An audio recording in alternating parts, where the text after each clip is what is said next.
कहते हैं क्रिया संपादक कर्ता। कहते हैं कर्ता किसे कहते हैं? तो क्रिया को संपादन करने वाला जो होता है, क्रिया को संपादन करने वाला जो होता है उसको हम कर्ता कहते हैं। तो क्रिया संपादक कर्ता, क्रियाया संपादक ज भवति स कर्ता भवति, ये तो समझ गया। और कर्तरी प्रथमा, और कर्ता में क्या होता है? प्रथमा विभक्ति। जैसे अहम पठामि में अहम करता है, सह लिखति में वह करता है, सह खादति में वह सह करता है, क्योंकि खादन क्रिया को जो करता है वही न करता है। तो कर्ता में प्रथमा विभक्ति होती है। अब है अविधेय मात्रे प्रथमा। अविधेय मात्र समझता है? केवल नाम व्यक्त करना हो, किसी का अभिधान करना हो, जैसे कृष्णा मोहना सोहना इत्यादि, गजः हस्ति इत्यादि, घटः आदि। अब अव्यय योगे प्रथमा, अव्यय के जब योग हम करते हैं, अव्यय का जब प्रयोग करेंगे ना तथापि प्रथमा होती। जैसे शूद्रकः इति राजा आसीत्, शूद्रकः इति अव्यय का प्रयोग किए तो शूद्रक में प्रथमा विभक्ति दे दिए। जैसे रामः इति राजा आसीत्, कृष्णः इति ईश्वरः आसीत्, तो इति का अव्यय का प्रयोग किए तो वहाँ पर प्रथमा विभक्ति हो गई। समझ गया? अब संबोधने प्रथमा, संबोधन में भी प्रथमा विभक्ति होती है। ये तो समझता है, ये तो सब समझता है। संबोधने प्रथमा है ना, हे राम, हे कृष्ण, हे मोहन, हे श्याम इत्यादि। अब कहता है प्रयोजके कर्तरी प्रथमा। ये क्या हो गया? प्रयोजक कर्ता में प्रथमा विभक्ति होती है। प्रयोजक कौन होता है समझते हो? जह योजयति, यथा पिता पुत्रम मेघम दर्शयति। पिता जो है पुत्र को मेघ दिखाता है, तो यहाँ पर में कर्म दो है, कर्म दो है न रे। पिता पुत्रम मेघम दर्शयति, यहाँ दृश्य धातु है, दृश्य धातु में निच प्रत्यय है, तो पश्यति या दर्शयति अंतर है। पठति या पाठयति, लिखति या लेखयति, खादति या खादयति अंतर है? तो उसमें अंतर है। तो यहाँ दर्शयति जब ये कर देंगे हम तो यहाँ प्रेरक हो गया। तो यहाँ प्रेरक कौन है? पिता।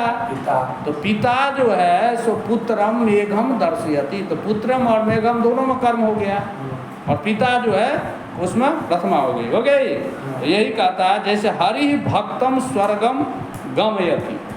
भगवान जो है सो भक्तम माने अपने भक्त को कहाँ भेजते हैं? स्वर्गम गमयति, स्वर्ग भेजते हैं। ठीक है? तो यहाँ प्रयोजक जो हो गया सो हरि भक्त स्वर्गम गमयति में हरि हो गए प्रयोजक, पिता पुत्रम मेघम दर्शयति में पिता हो गए प्रयोजक, उसमें प्रथमा विभक्ति हो गई। अब कहते हैं उक्ते कर्मणि प्रथमा।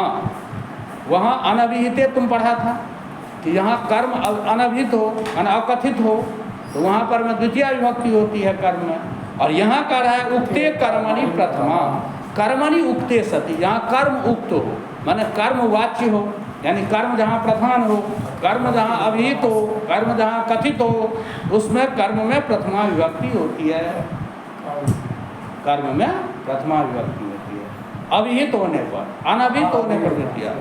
तो जैसे मया कृष्णः दृश्यते, तो यहाँ पर में कृष्ण जो है कर्म है, अहम कृष्णम पश्यामि। तो यहाँ पर में जो कर्म जो है अनभिहित है, और जब कर्म अभिहित होगा तो मया कृष्णः दृश्यते, तो यहाँ कृष्ण में प्रथमा विभक्ति हो जाएगी। समझ रहे हैं? जैसे तेन हरि सेव्यते, तो सह हरिम सेवते। ठीक है? अब उसको यदि कर्म अभिहित करेंगे तो तेन हरि सेव्यते हो जाएगा ना। अब देखो जैसे तो ये हो गया, तो अब इसके अनुसार यदि हम अनुवाद बताते हैं तो रामः विद्यालयम गच्छति, रामः विद्यालयम गच्छति, तो ये कर्तृवाच हुआ ना। इसको कर्मवाद बनाएंगे तो रामेण विद्यालय गम्यते, कर्ता को तृतीय में रख देंगे, कर्म को प्रथमा में कर देंगे, और कर्म के अनुसार क्रिया होगी। मूल क्रिया का जो मूल शब्द है उसमें यक प्रत्यय कर देंगे, आत्मनेपदी कर देंगे। समझ गया? तो राम विद्यालयम गच्छति का होगा रामेण विद्यालय गम्यते। मोहना क्षेत्रे धावति, तो मोहनेन क्षेत्रे धाव्यते। अयम बालकः अस्ति, अनेन बालकेन भूयते भूयते अनेन बालकेन भूयते विशेष विशेषण आम इदं पुस्तकम अस्ति अनेन पुस्तकेन भूयते हे राम तव क्षेत्रे गौश्चरति एतस्य किं भविष्यति कर्मवाच्य हे राम तव क्षेत्रे हाँ तव क्षेत्रे गौश्चरति एक वचने अस्ति गवा हाँ। तव क्षेत्रे गवा चर्यते हाँ चर्यते गुरुः शिष्यं पाठयति शिष्यं पाठयति गुरुणा शिष्यः पाठ्यते गुरुणा शिष्यः पाठ्यते माता बालकं भोजयति खादयति बालकः माता बालकः मात्रा भोज्यते गोपः गाः चारयति गोपेन गावः चार्यते चार्यन्ते न हो जाएगा चार्यन्ते ज्ञातम पिता पुत्रं कौतुकं दर्शयति पुत्रः पित्रा कौतुकं दर्श्यते कौतुकः दर्श्यते कौतुकं प्रायः नपुंसकलिङ्गे अस्ति द्रष्टव्यं मया पुस्तकं पठ्यते अहं पुस्तकं पठामि एतत् तु कर्मवाच्ये अस्ति मया पुस्तकं पठ्यते अहं पुस्तकं पठामि त्वया साधु सेव्यते